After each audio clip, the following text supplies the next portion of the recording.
Hey guys, what's up? Welcome back to another video. So you guys remember in the last video that I made that there was only one episode, and unfortunately there was no episode 2.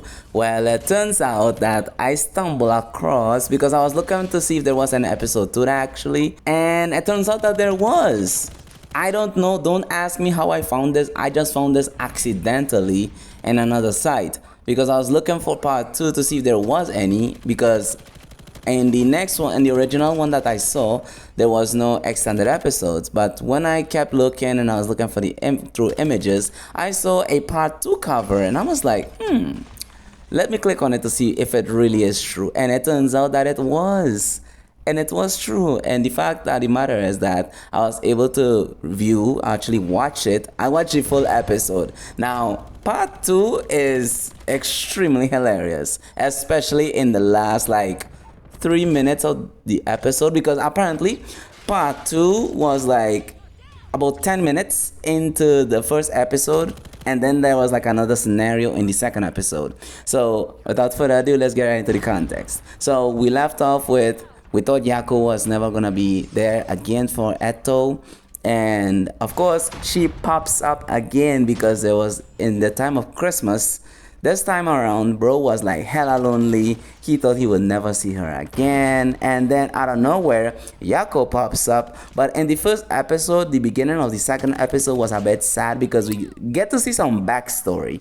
So apparently, we get to see that she was locked in this little looking shack, because I don't know what it is exactly. It looks like a shack or a one of those gym equipment units that they have at the home. And she was knocking on the door, she was banging to the door, and she was saying somewhere along the lines with, "Mom, I'll be a good girl, I promise." And this is where she gets the split personality disorder from, because as she mentioned that her mom was going through the same thing, so it's being passed down to her. So they have a good time, they're hanging out in the night, late in the night too, and they ended up in this hotel. Of course, he was expressing his feelings towards Yako, and he was telling her, "Well, listen, I would really miss you so much, and I really wanted you to be her for the rest of time."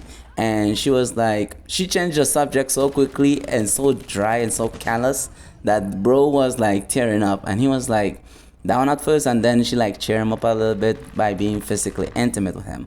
And of course, the next day we get to see the whole narration of him talking about how Yako finally disappeared and this was her last night.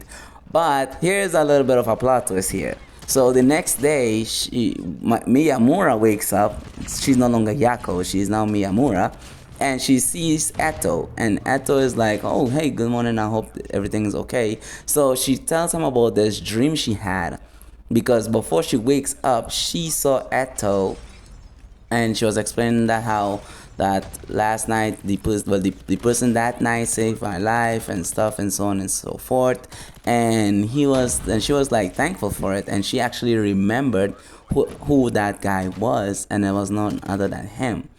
And then she asked him if he did anything to her during that time period, and he was he apologized and he admitted it, which was kind of cute in a weird way type of manner. You know, that makes sense.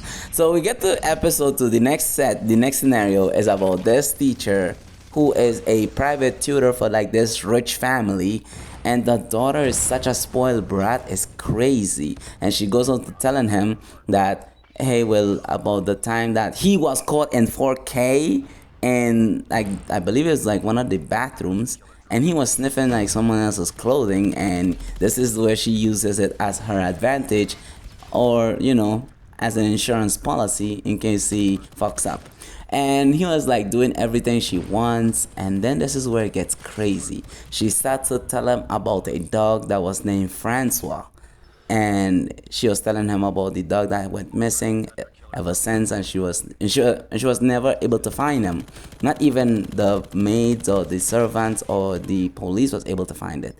So here's what kind of threw me off.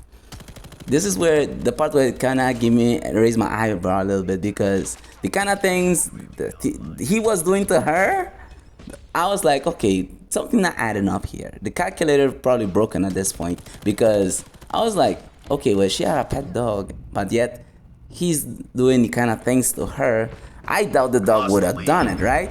Right? Well, anyways, this is the end of it, and this is where it gets even crazier. When the dog was found, after he did everything to her, the dog was found and it was a human being disguised as a dog. And this is where it had me. I was legitimately dying from this piece. Bro was like, she kind of like jokes around with him and tells him, well, we no longer need you. And he was, after he sold the house, he took everything off of his name. And she was like, well, I no longer need you. And she was just like pulling his leg. And the dog was like, nice to meet you, bro. he gave like this kind of wolf sound, like confused. I was like dying at that point. I was like, nah, ain't no fucking way this is actually happening. But anyways, guys, thank you so much for tuning in and listening to the context. So without further ado, let's get right into this. Yako から連絡がないまま2学期が終わった。宮村さんの性格の変化、優等生でいることへの反抗、性的欲求の感受、悪い想像ばかり頭をよぎる。だから言うしかなかったんだ。この機会を逃したらきっともう。宮村さん、来週もし時間があったら。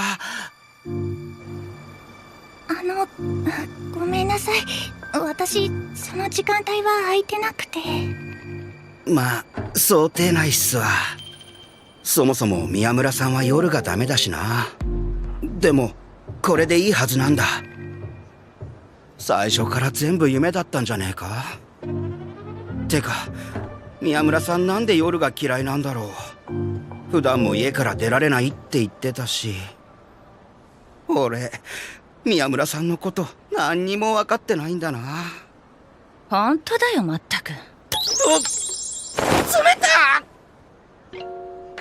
私が来なかったらどうすんだよ。バカだな、武藤は。ヤコなんでずっと何も。ごめん。さよ子のおかげで最近は監視が厳しくってさ。って泣くなよ。抜け出すのも一苦労なんだぞ。よっぽど寂しかったんだね。よし。頼む、教えてくれないか。宮村さんとヤコのことを。ヤコは話してくれた。母子家庭のこと、母親も同じ二重人格だということ、子供の頃に虐待めいた扱いを受けていたこと、それ以来夜を恐れるようになったこと、いい子でいるために必要のないものをもう一つの人格として分離したこと、自身にとっての夜を克服したがっていること、今になって無自覚にもヤコに押し付けたものを取り戻そうとしていること、そして日に日に変わっていられる時間が短くなっているということ。なあ、ヤコ。本当はお別れを言いに来たんだろう。宮村さんが手放した性格を取り戻したら、ヤコは消えて。見て武藤。いかがわしい場所。すっげえ雑に話変えた。そんじゃあね、もう行かなきゃ。やだ、消えたりなんかするなよ。俺が宮村さんにあんなこと言わなきゃ。武藤のせいじゃないよ。それに嬉しいんだ、さよ子が必要としてくれたことが。な顔するなよ。私はただあの子に夜を返すだけだから。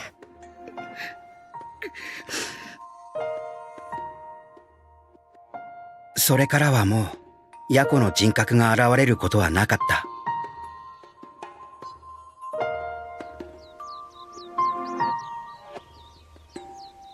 彼女はもういない。この世のどこにも。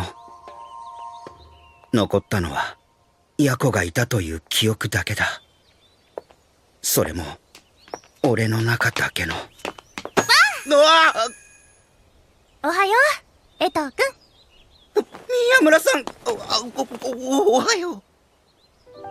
今朝ね、久しぶりに夢を見たんだ。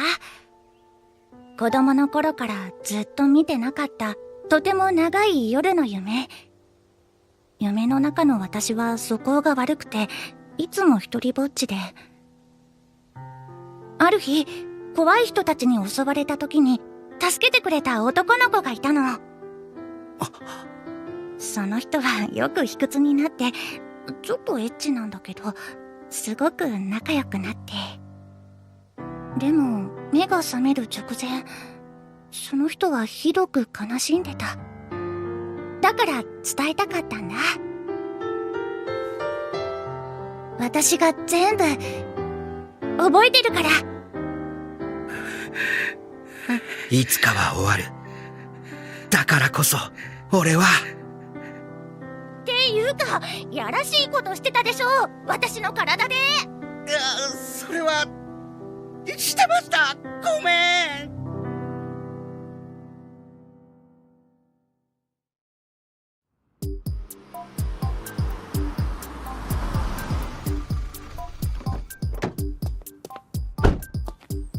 ここが折笠の。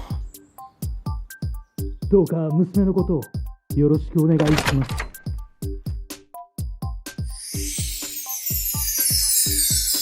お待ちしておりましたわ、先生。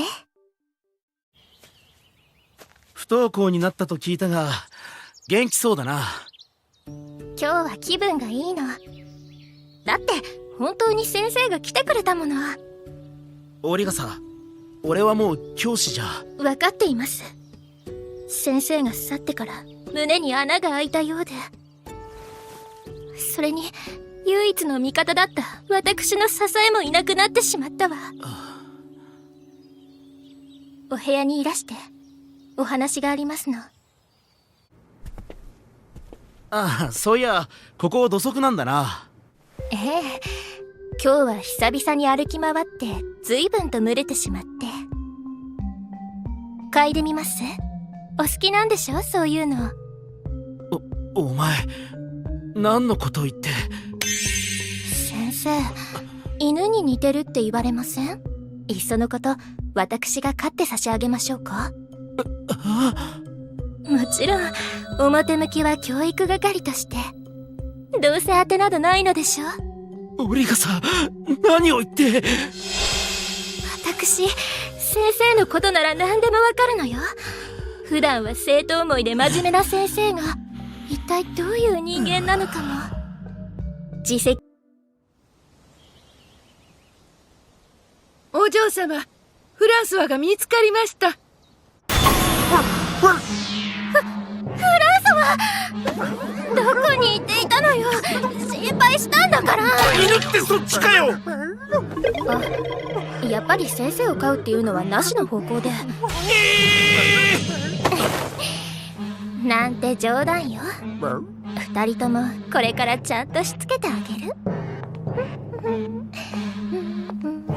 よろしくな、兄弟。